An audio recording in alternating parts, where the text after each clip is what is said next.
my dad was making oboes, and he had the repair shop in Hartford. I used to go to the shop on weekends, spend time with my dad, and he would put me to work.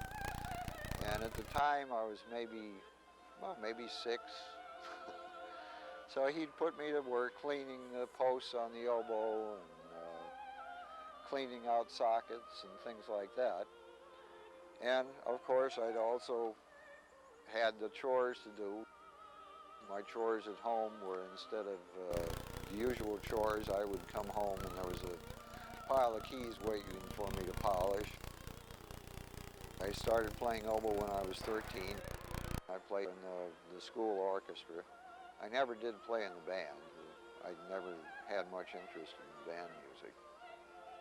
When I was 16, I also got a car, which kind of put me into doing mechanical repairs, since that was the only way I could keep the car running, was to do my own work on that. I originally wanted to be a chemist. During high school, I worked part-time for Borden's, doing research on amino acids. Then I went to LSU, and I got into LSU on a scholarship as an oboe player. But I actually majored in chemistry the first year. After about a year in the lab at LSU, I decided, well, I couldn't see making this my life work. At that point, I decided that I wanted to be a professional musician. I decided, well, the best thing for me to do was to study privately. So I came back to New York, and I started studying with Jean Debergy. So I used to travel back and forth between New York and Boston getting lessons from Debergy. I also did some work in the local garage doing mechanical work, and I was doing some work with my dad. And as I got more and more into playing as a professional oboe player, I realized more that this is going to be a hard way to make a living. So I spent more and more time in the shop working on making oboes. One thing led to another, and I dropped the mechanical work and spent my days making oboes and my nights playing oboes. I basically did that, worked all day in the shop making oboes and spent every night playing until I was about 50, and I decided that I just couldn't do both anymore. Basically, I gave up playing professionally and spent the rest of the time making oboes.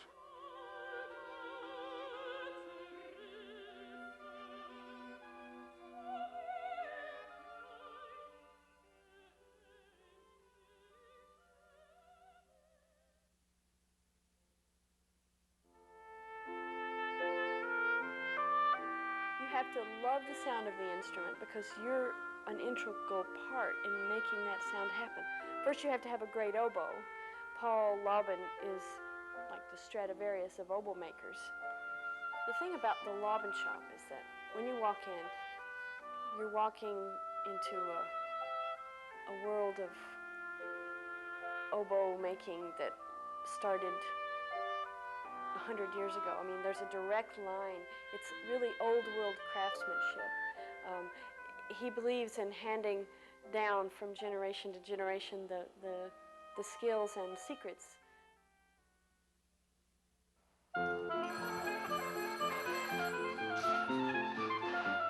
Yeah. Yeah, sure. Okay. A Laubin.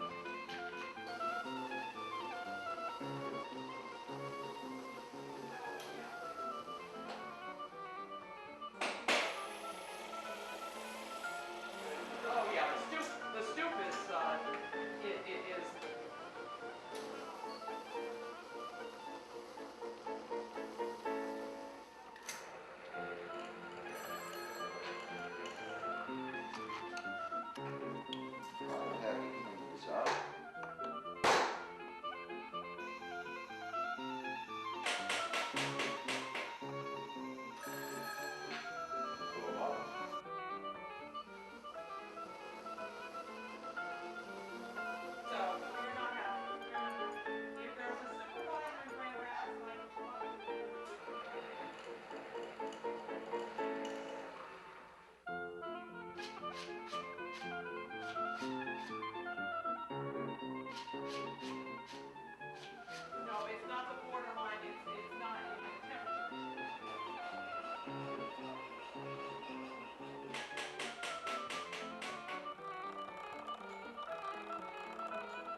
Paul and the shop in general are the kind that will sit there and work until things are right. And it's old style work ethic, which is wonderful. And because I depend on that. When I start playing a solo with the New York Philharmonic, the first thing that has to work is the instrument. So I'm very indebted to them for making things so good. We start out with a great big piece of wood like this. We put a hole through it, we ream it out, we turn the outside down, and put a bunch of holes in the outside, and we've got basically a little piece of wood with a bunch of holes in it.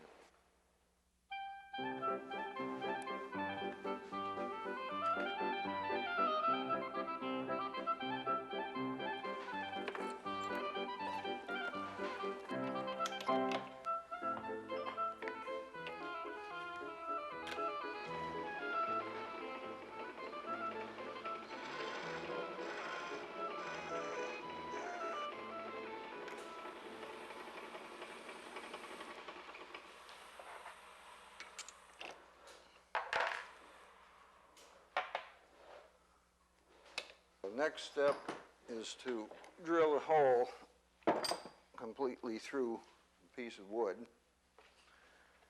And for that, we use what's called a gun drill. There's a little hole on the end of the drill where compressed air shoots through, and then it pushes the chips down this trough and out of the hole as it's being drilled. And that's what keeps the hole straight, because if the chips pile up, then the hole goes crooked.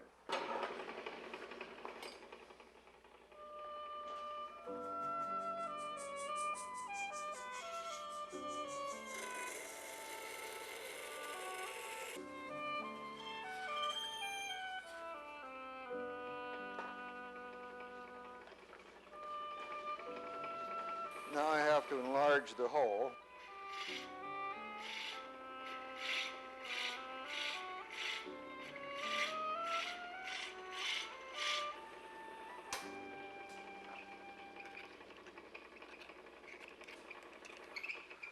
Now we've got our hole enlarged.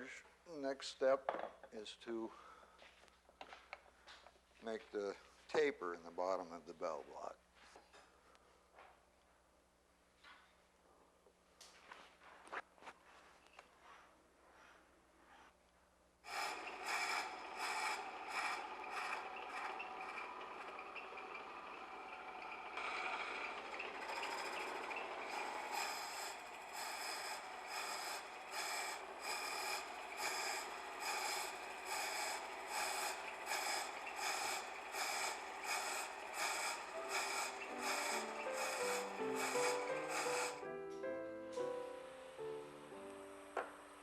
That's a pretty good guess.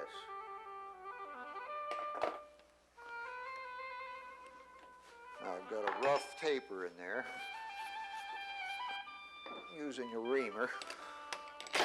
I'm going to enlarge that hole a little bit more.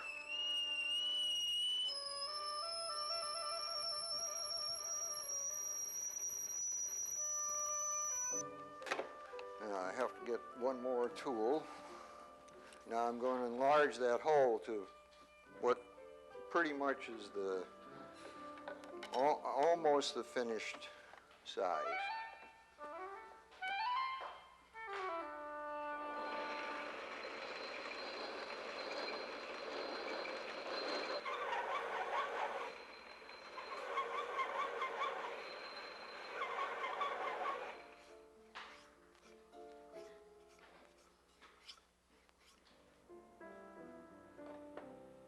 Now we have the hole and the taper, and the next thing would be to turn it down round all the way.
looks good.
This is what we started out with, a bell block of African blackwood, or grenadilla wood, as it's called in music trade, or in Africa called impingo. This particular block is from the 60s, and I've been storing it in my wood supply ever since. We turned it down to this shape. Has a taper on the inside, cone. At this point, it has to be cut down to this size. The one we just turned is a little too long.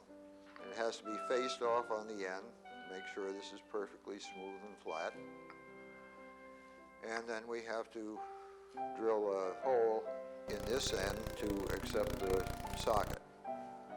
This still has to go into a kiln, where it'll sit for maybe a year before it's finally used. Well, the design is different. Our dimensions and bore measurements and tone hole sizes produce a different sound than any other oboe. And it's a sound that I've always preferred. I always played on a Laubin oboe before I worked here. I always thought they were the best. In this drawer, we have plug gauges for the entire instrument except for the bell. It tells us exactly what the bore size is at that point.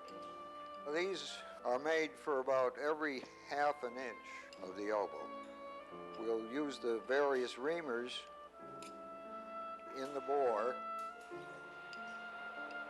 until we get it to exactly what our measurements are. It's all bottom joint, and this is all upper joint, the English horn.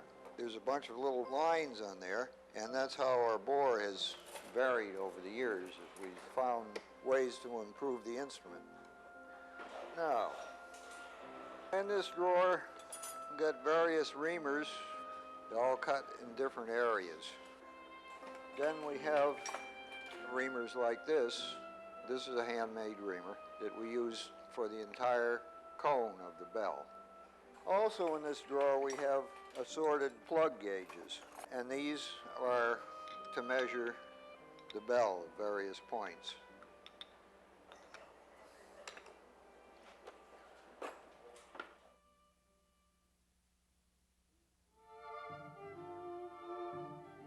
These 5 oboes, this is all Honduran rosewood. It naturally comes in different colors. Here we have lower joints. This is how it comes out of our kiln at home. Here we have a bell that's ready to be finished, the final shaping, which will be like this. Here we have the 3 joints of the oboe. They have the taper and the sockets in the end, the reed socket. And this is waiting to have the tenons made on the end and the final polishing. And this is one all ready to have the holes put into it.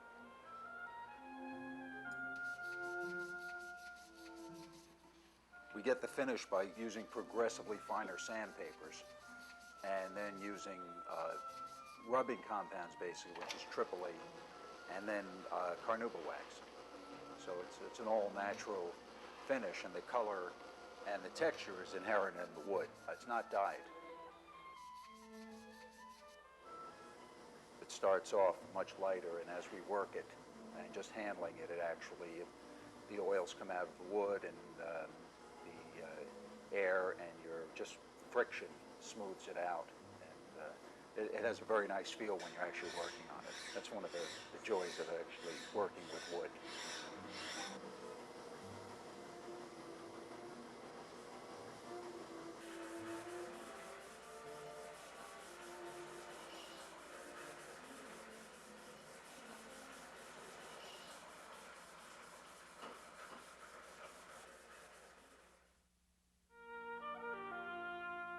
Here we have a duplicating machine that was originally made for clarinets in about 1880. It was driven by a foot pedal like the old-fashioned sewing machines. Of course, this electric motor was not here. The model and the wood were side by side, and they were driven by gears. We decided, well, that's not too good a system. So we put this one long bed on here. So the model goes here, and then there are two chucks, one holding the model and the other the piece of wood. And the machine will move back and forth and turn around this way. So every little hole in this model lines up with a hole on the instrument. And all these drills and tone hole cutters are all handmade. Now this is lined up on the model, and I'm going to put a series of post holes down the instrument.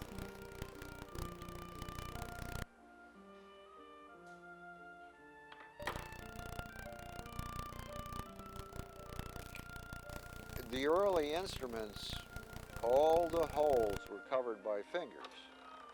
There were no pads. Basically, they had to move the tone holes into such a place that your fingers could reach them. As a result, they had to change the size of the tone holes in order to account for the discrepancy in the scale. If you had all evenly sized tone holes and they were just spaced to where your fingers go, the scale would be unbelievable.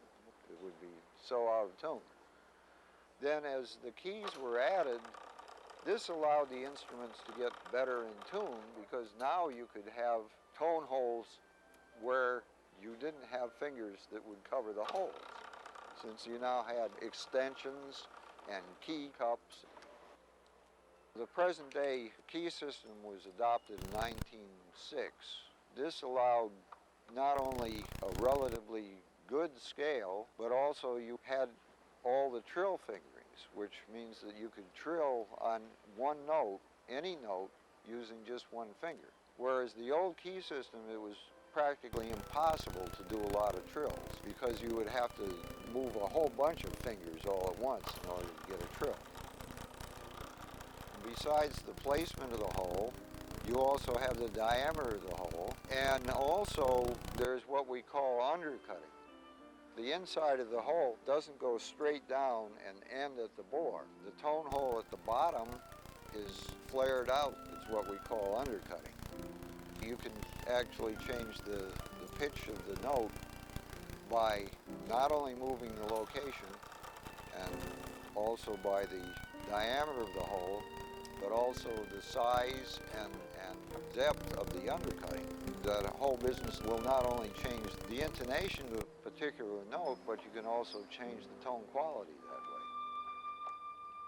There we are, one finished tone hole.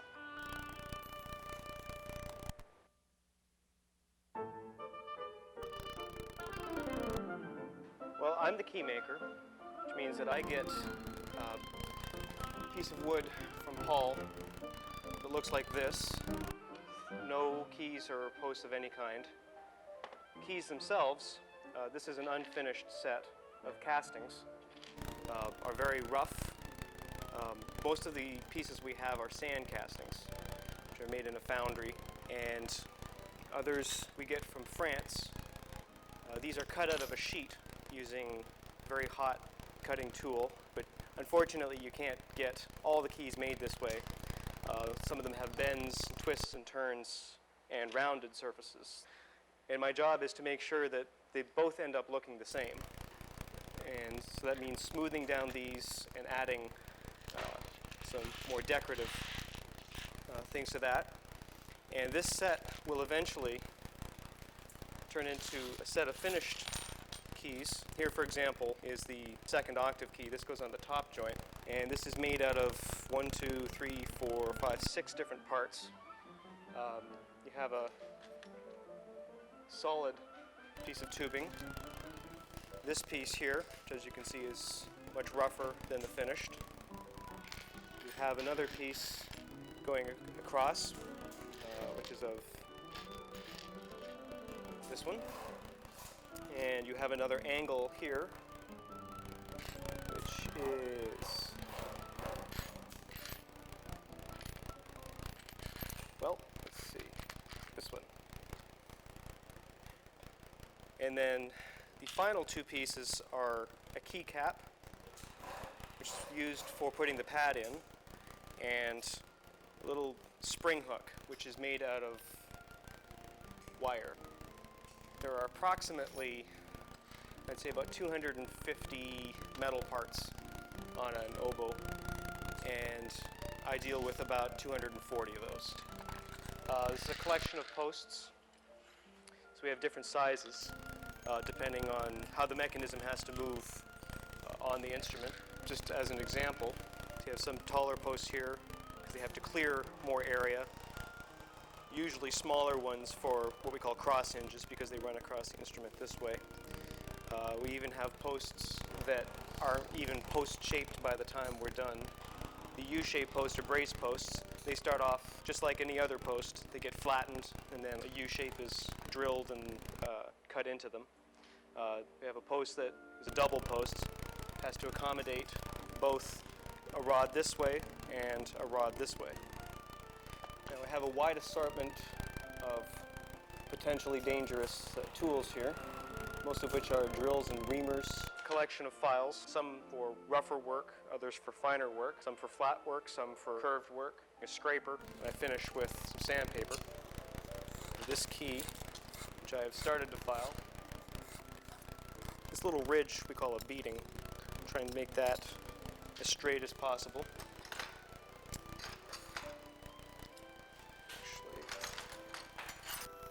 So I'm going to put these two pieces together by soldering. Put a little bit of flux on, which allows the solder to run nicely between those joints. Use a modified pair of tweezers. Everything is either original or modified in the shop, it seems.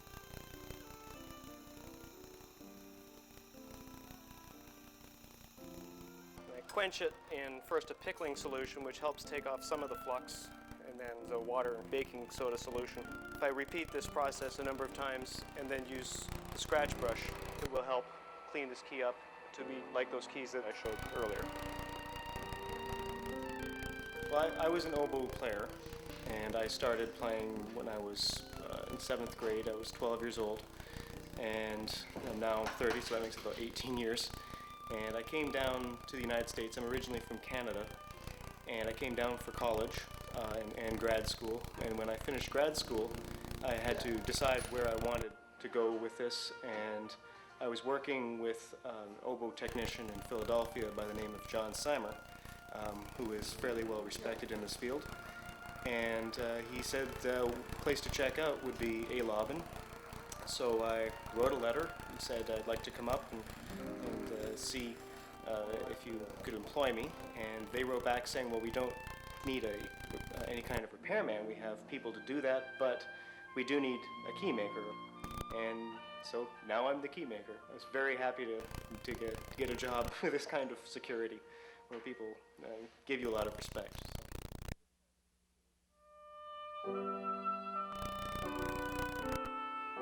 John forms the keys. I'm a finisher.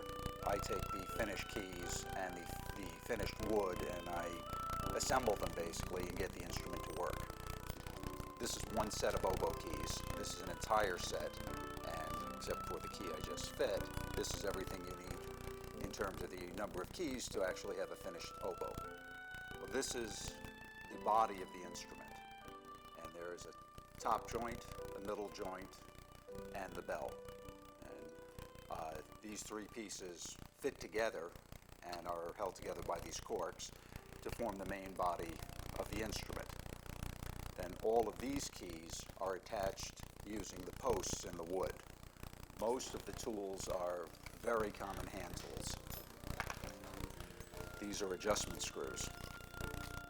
And the tools that we use to install them.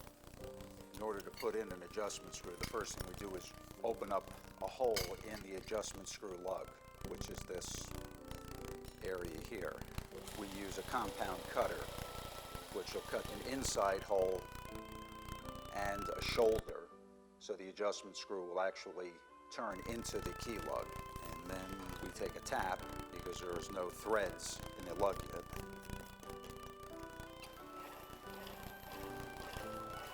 Then this is ready to have the screw installed, and then we just repeat that over the entire instrument. These are spring drills, which I'm using now to drill the spring holes, and these go down to 16/1000ths of an inch. It takes a lot of practice not to break them. These are needle springs that are a little spring wire, and these are made out of stainless, but originally they were made out of needles, sewing needles, and they will clip into little spring hooks on the bottom of the key and allow the key to spring upwards after you push it down. These keys will be assembled on the instrument. That's basically my job, is get the keys to fit, because right now they're all a little bit large. They don't actually fit in between the posts. And we do it that way so we can get a more accurate fit. And these will be all cut down by hand using an end mill. And just little by little, we will take a little bit off the ends until it'll actually fit in between the key on the post and be held on by a rod that runs through it. And after the keys are mounted on the instrument, then we do the padding work.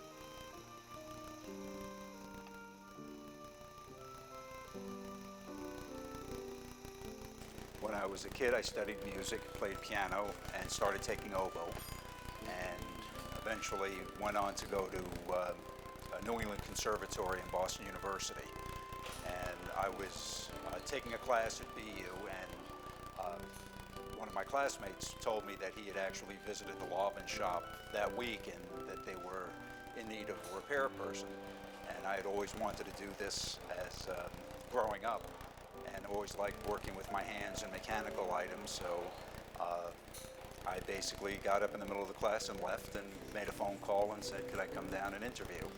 And they said, when you're in the area, drop by. So I believe it was the next day I got on a plane and flew to the shop, which was in Elmsford at the time, and asked for a tryout. And that was 27 years ago.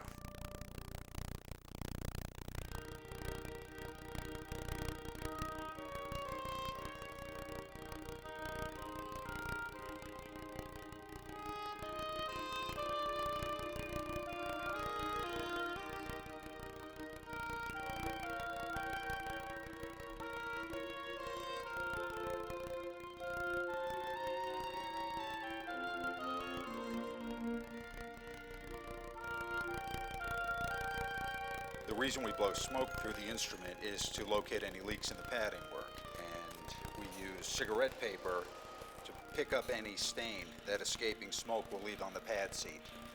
So by just going down the pads, if there's a leak, you'll get a little tiny stain from the smoke.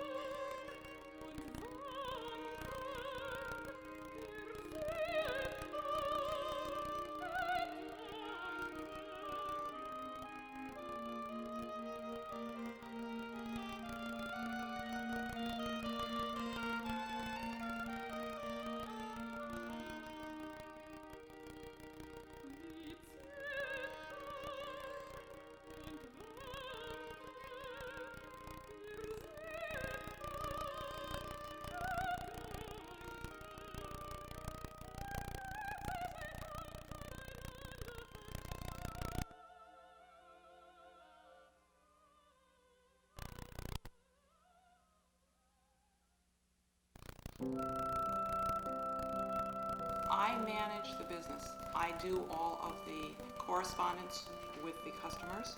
They're long waiting lists.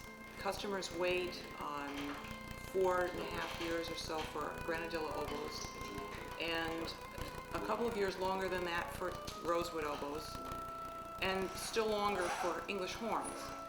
Sometimes people order an instrument and they can't remember when it was that they placed that order. And quite often they call here and say, "Where am I on your list?" That's one of the common inquiries that I answer.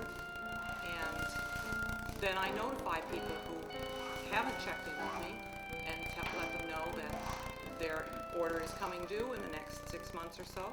Occasionally we lose an order because someone's moved and they haven't recalled that they need to let me know that I can't follow them. Another part of what I do is keep track of the instruments that we've already sold. There are some 2,300 of them, and most of those we have some information about who the original owner was, when the instrument was made.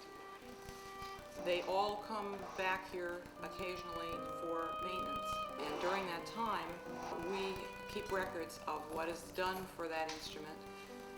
And occasionally this is useful to us to see the history of various maintenance procedures or crack repairs that have been done. And occasionally it's interesting to someone who's considering purchasing a used instrument. They quite often like to know, well, how recently was it serviced, or when was it taken care of last, or what kind of work has been done on it. I've actually had a couple of young people in the past year helping me to recreate our historical database.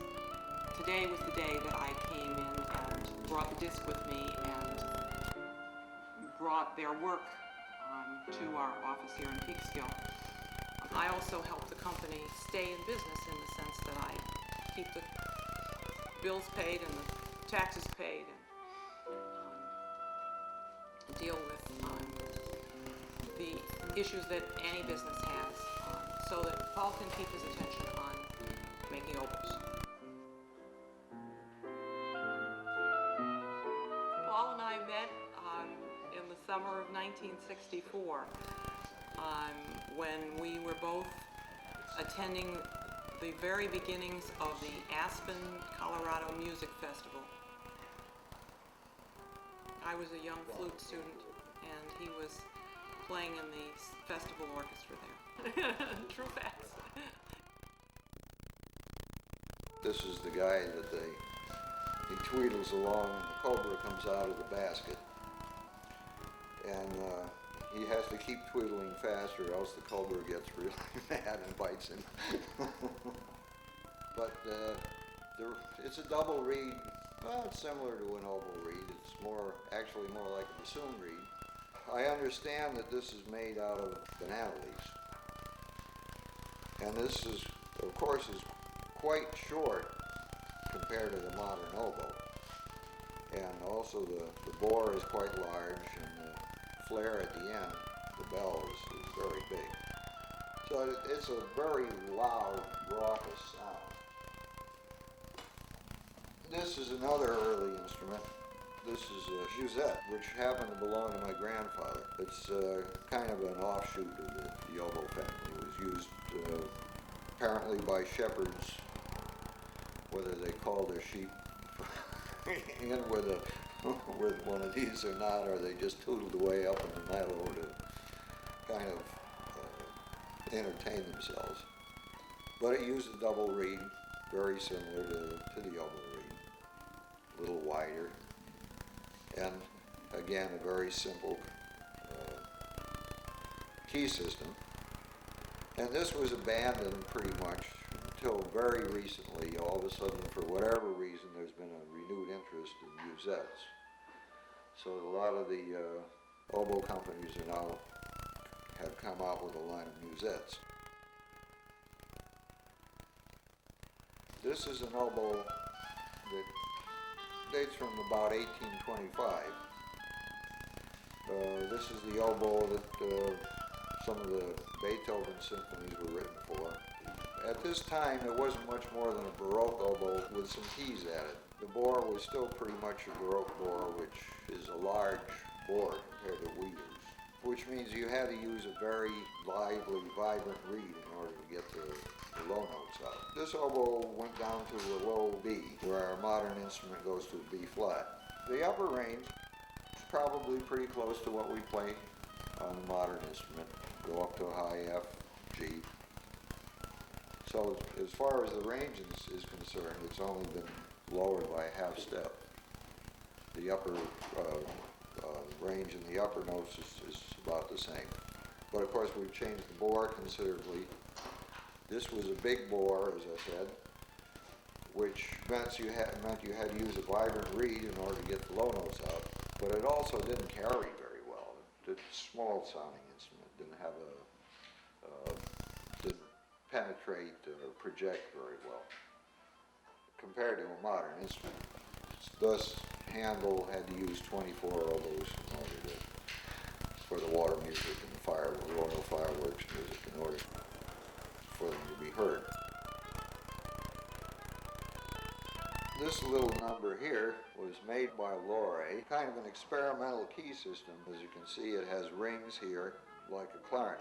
I don't know exactly when this was made. I suspect it probably 1880s, 1890s. This had quite a large bore. Compared to a modern instrument, it's what was called a BAM system oboe. Probably a saxophone player would be able to play this a lot easier than I can, being used to the conservatory system. But that's another road not taken.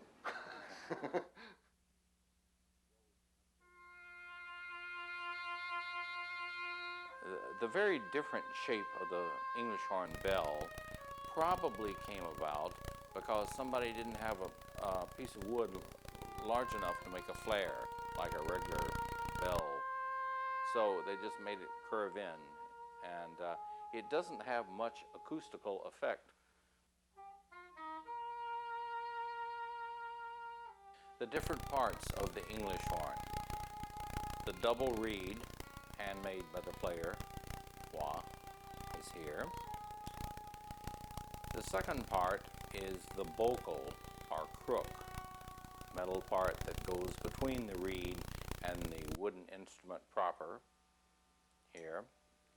The English horn comes apart into three divisions, the bell, so-called, and the instrument comes apart in the middle here. So we have three parts of the wooden part of the instrument, and the reed and the bocal. Every piece of cane you start with is slightly different, and then you fashion it to match the phantasmagorical sound in your head.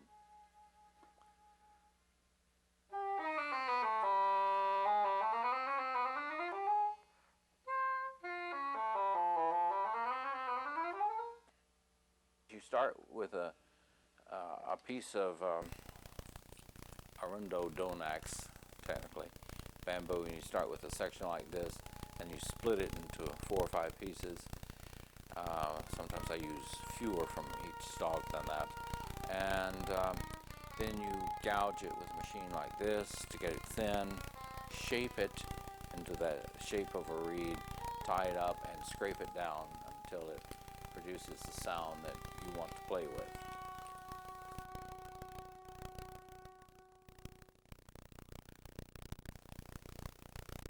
They decided to use the oboe for tuning purposes because we do sit in the middle. Acoustically, it's much easier to hear an oboe than a flute because our reeds are determining what pitch the instrument actually plays to. They choose us to sort of set the standard of pitch, and we work to make our reeds play at A440 or A442, and we're able to project the tone loudly enough so that everybody in the orchestra can hear it. That's why the oboe is the tuning instrument. The sound around you when you're playing in an orchestra is amazing. I have to keep reminding myself that it's a job. I really love it. To be part of a fabric of music. I'm just a little thread in this fabric of music that's just flowing over the audience. It was a dream come true to get into my first orchestra, which was the Louisville Orchestra. But when I got into the New York Philharmonic, words can't express my joy. And the experiences I've had in the 18 years I've been in the orchestra are just stunning. I've been to Germany with Leonard Bernstein when the Berlin Wall came down. We played a special set of concerts, one in East Berlin and one in West Berlin on Christmas Eve and Christmas Day. We played Beethoven's Ninth. I've been to Beijing to help in the first ever auditions that this orchestra ever had. They asked somebody from a Western orchestra to come and teach them how to do auditions in China. I've been all over the world. It's just been the most exciting life I could ever imagine. And I feel very fortunate to be in the middle of it right now.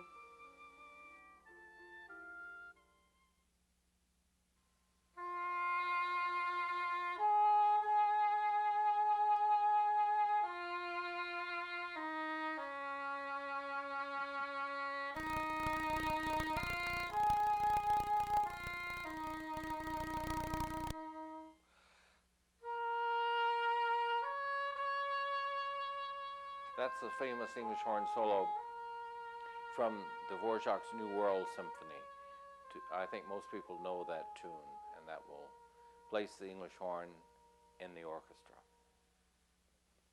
The New Yorker magazine said I have my own Take a Composer to Lunch commissioning project, and that's kind of what I do.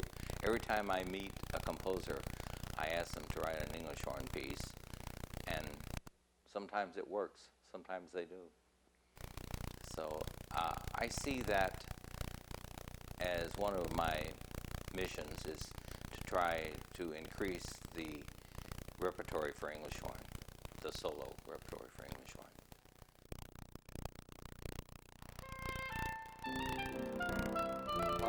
I love it here. It's convenient for most of our customers.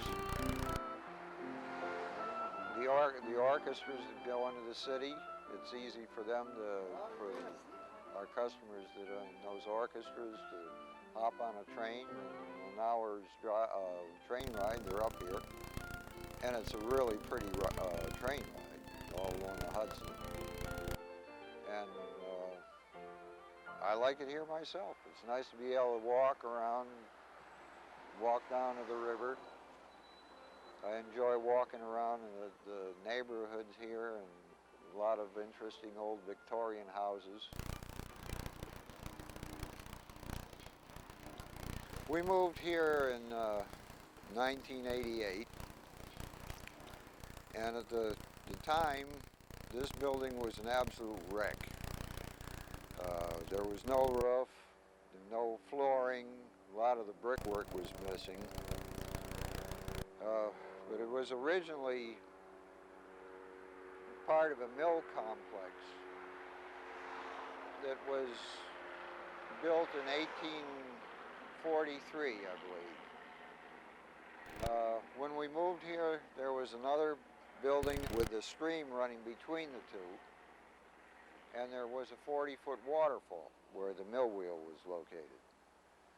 In the early days, they used to bring grain into Peekskill Harbor here and bring it up to the mill to be processed.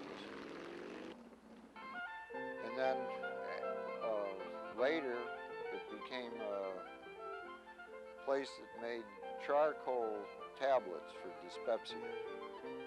And I think that actually ran until fairly recent times, certainly into the 1900s. Then I think the place was essentially abandoned.